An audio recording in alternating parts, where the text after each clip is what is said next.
since everyone here pretty much has experience in cell culture already, I hope you're already aware of Mycoplasma, but if you haven't really paid much attention to it, it's never too late to put the fear in you. So without further ado, Mycoplasma.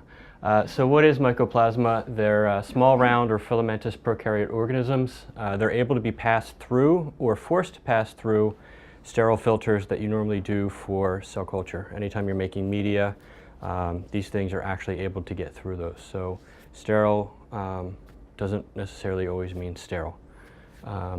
So what's the main issue with Mycoplasma? Well, the thing is they have a lack of a rigid cell wall, and that makes them not susceptible or unresponsive to many antibiotics.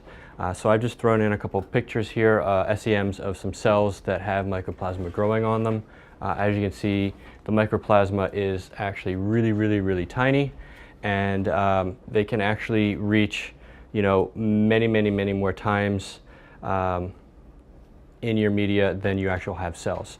So this can actually create a lot of problems, and generally the source of your Mycoplasma contamination is from other cell lines, but it can also actually be directly spread from human contact.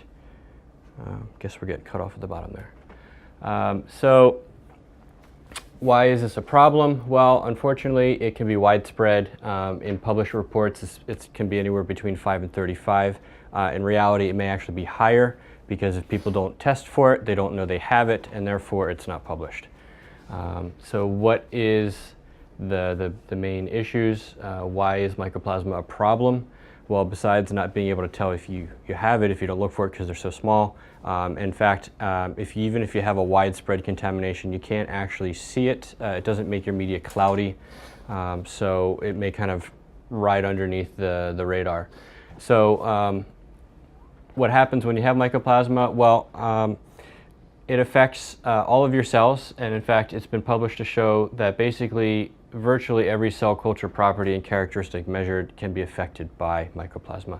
These includes things like DNA, RNA, protein synthesis, uptake of medium components, especially amino acid precursors. So you saw in the image there, the whole surface of the cells were kind of covered in Mycoplasma, and when you've got such large amounts of these little organisms, they can actually outcompete your cells for nutrients that are in the media. They can affect ATP levels, cell performance, enzyme activity and expression, and even membrane composition and receptor expression, binding and signal transduction. So as you saw, the cells can actually physically compete with your growth factors and things like that, and they can block their access to receptors. And the list goes on.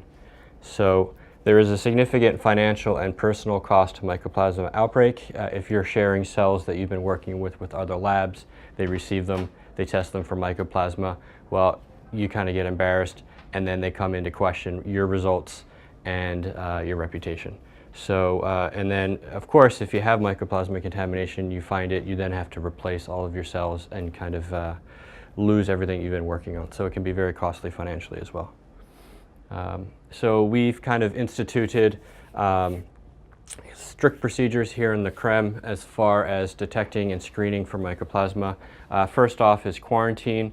So any cells that come from outside labs, they strictly go into quarantine cell culture, and they get assessed before they're actually allowed into our main tissue culture rooms. We do routine screening of Mycoplasma. We do this every 8 weeks in the CREM. This is achieved using surveillance plates of FG293 cells. The plates that are then inoculated with media from each plate that everyone in the CREM is culturing, and then these get tested through a PCR technique, which I'll describe next. And then, of course, most of our media in the CREM is cultured with primicin, which has anti-Mycoplasma antibiotic activity. So on page 35 and 36 in your packet, we've actually shared with you our PCR test for screening Mycoplasma. There are a number of different kits that are available commercially. These range from photometric kits to Western blots to qPCR. In fact, we just tested recently a qPCR kit. It was very easy to use, it was very quick, and you have your result right away. However, it costs a bit more. We kind of settled on a PCR-based test because it's very reliable and it's pretty cost effective. Certainly since we're testing every 8 weeks, and then additionally any new cells that come into the lab. So we're almost continuously testing for mycoplasma here. So to briefly describe what we do, we extract DNA from these FG293 sentinel plates. These sentinel plates, of course, are cultured without primucin because we don't want to be killing the mycoplasma if it happens to be there. So they, like I said, they've been inoculated with culture media from all cells in the lab. These are then included in our PCR-based screen.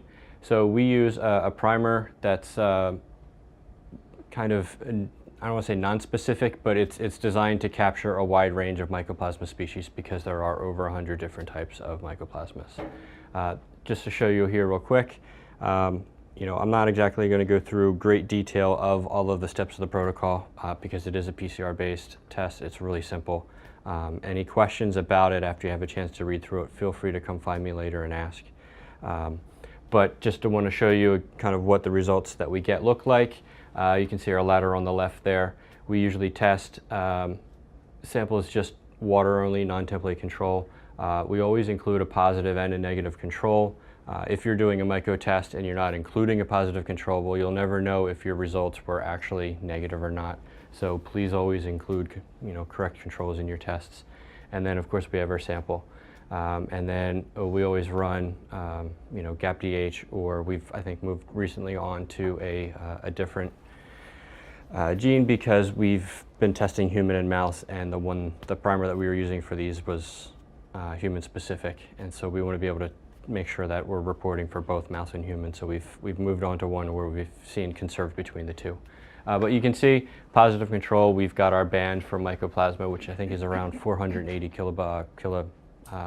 kBs, and then everything else is negative. So this particular sample was clean, and we get to move on. So what we've done, we've put into place some procedures and protocols for if and when we do actually have a positive Mycoplasma test. This actually happened before I joined the lab, and luckily it hasn't happened since. What we do, we kind of break it into 3 different stages. Looks like stage 3 might have gotten cut off the screen here, but basically if you suspect you have a Mycoplasma contamination in the lab here, we ask that the students or the PIs come to us immediately. We have what we call a Mycoplasma SAR in the lab. He helps designate, you know, and coordinate who's in the quarantine at the same time, and we will then immediately put this procedure into place. So we will immediately discard any samples that are found to be Mycoplasma positive. And then we create a list of all at-risk media, cells, hoods, incubators. So in the lab here, in most places, people share incubators. We don't have individual incubators for individual members of the lab. So therefore, any other members' cells in the same incubator could be at risk. We also share hoods, so we kind of minimize who might be affected. And then, of course, routine surveil all of those cells. And we put priority on those ones that are in the same room as the contaminated cells. And we also strictly reinforce that at this point, no cells can be thawed taken into culture because we don't want to potentially spread that. Stage 2, decontamination. What we'll do is we will actually sit there and clean out all the hoods, all the incubators, and you know, this is a time effort, and people cannot be culturing their cells when we're doing this, so it kind of pushes everyone off. And then, of course, stage 3. Yeah. What do you use to clean the hood? So we use it's a Lysol no rinse detergent, and then we'll actually also take all of the incubator parts out that we can and autoclave those. Our newer incubators have what they call a decontamination cycle, so we'll run those as well. Yep.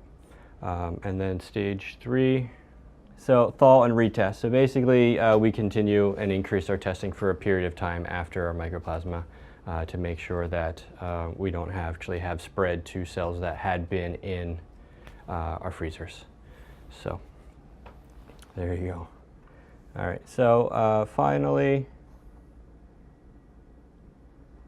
Oh, right. So that was it, basically. That was my last slide. So like I said, if you have any specific questions about the PCR test that we've provided in the packet, feel free to talk to me later, and I can talk to you about some specifics. How long is the test?